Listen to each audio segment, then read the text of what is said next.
New information, the family of a 22-year-old who died from a heroin overdose tells Way 31 every family in the community needs to be on the lookout for the warning signs of opioid and heroin addiction in their loved ones. This comes after the drug dealer who sold their son drugs was sentenced to 24 years in federal prison. Way 31's Cody Fisher is doing some digging and finding out convictions for drug dealers are on the rise and will continue to go up. Cody? Dan, according to the U.S. Attorney for North Alabama, law enforcement in Huntsville and throughout the rest of the Tennessee Valley is using a unique way for how they track overdoses, which is one reason for why we're seeing more prosecutions and more convictions of drug dealers. Now, one such drug dealer got a hold of the Scott's family's son and did not let go until he was dead. Lee and Dwayne Scott described their son as having a kind heart and being a joker who was slowly introduced to prescription painkillers in high school.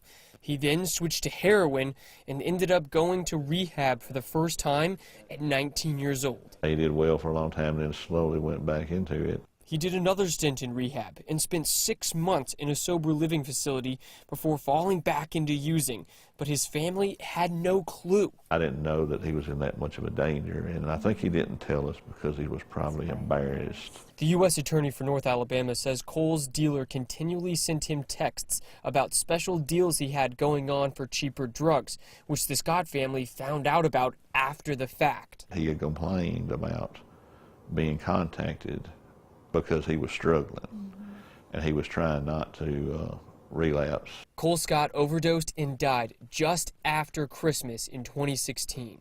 He was found by his father, Dwayne. Once the Scotts felt more comfortable sharing their story, they found they weren't alone. It wasn't just like one or two people, it was everyone at work.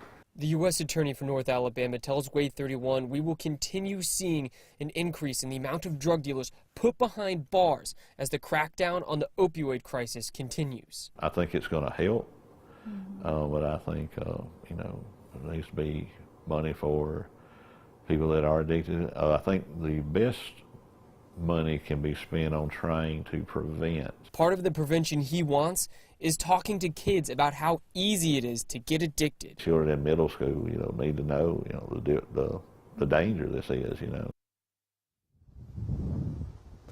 The Scott family says that they missed some warning signs. Their son's friend group changed drastically and very quickly, which they didn't really pay that close of attention to, and his interests changed very rapidly as well. And they say by sharing their story, they want other families who might be going through the same things to not miss some of those same warning signs. Reporting live in Huntsville, Cody Fisher, Way 31 News.